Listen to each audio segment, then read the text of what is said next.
Le personnel soignant contre les LBD, les lanceurs de balles de défense. Vous êtes à présent, Mathieu, avec le professeur de neurochirurgie au CHU de Besançon, le docteur Laurent Tinès. Bonsoir Laurent Tinès. Oui, bonsoir monsieur. Merci d'être en direct avec nous. Vous êtes médecin à Besançon et vous êtes à l'initiative sur cette pétition contre l'usage du flashball, les fameux LBD, et vous appelez le personnel soignant, le monde de la santé, à se lever contre l'utilisation de ces armes de défense.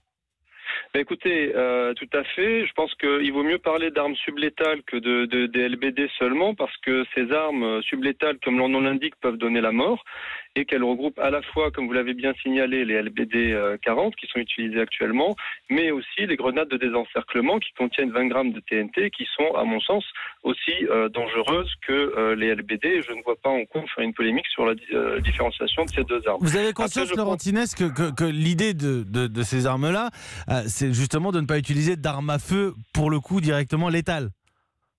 Mais bien sûr, mais si vous voulez, nous en tant que soignants, notre objectif à travers cette pétition était de porter une double voix. À la fois la voix des soignants qui ont l'habitude de prendre en charge des blessés graves que nous habituellement on rencontre plus sur les accidents de la route graves ou des gens qui vont se défenestrer ou tomber d'un échafaudage et avoir des lésions crâniennes ou faciales extrêmement importantes.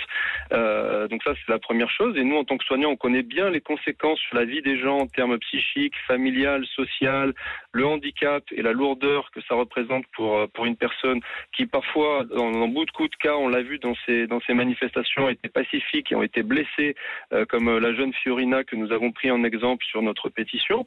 Et c'est à la fois, comme je l'ai entendu dire par l'interlocuteur précédent, une manifestation de citoyens qui ne peuvent plus tolérer que dans les pays des droits de l'homme, on utilise des armes de destruction de telle sorte. Après, je comprends bien la difficulté des policiers de gérer le maintien de l'ordre.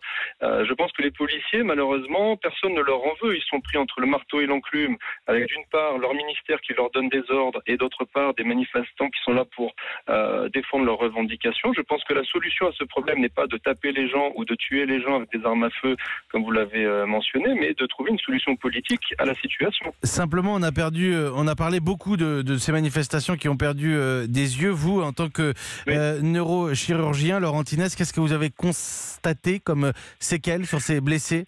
Eh bien, vous savez que dans plusieurs villes, il y a eu des manifestants qui ont été blessés à la tête. Moi, en tant que neurochirurgien, je suis quand même scandalisé de voir la gravité des lésions produites par ces armes. J'ai vu des images de scanners avec des gens qui avaient des crânes fracassés, qui ont eu des hématomes intracrâniens, des hémorragies cérébrales, des paralysies, comme ça a été le cas pour ce malheureux pompier qui a été blessé à Bordeaux alors qu'il quittait la manifestation, on l'a vu sur les vidéos, et qui se retrouve maintenant avec un handicap. Je trouve ça, nous soignants, que ce n'est plus admissible en France. Voilà. Merci Laurent Tinès. Merci d'avoir pris quelques minutes pour les auditeurs d'Europe 1. Je rappelle que vous êtes médecin, professeur de neurochirurgie au CHU de Besançon et que vous avez lancé cette pétition contre l'usage des LBD, les fameux flashballs, et l'usage des grenades de désencerclement. Une pétition sur change.org. D'accord ou non avec Laurent Tinès. Vous intervenez au 39 21 pour réagir sur cette pétition de soignants. 18h47.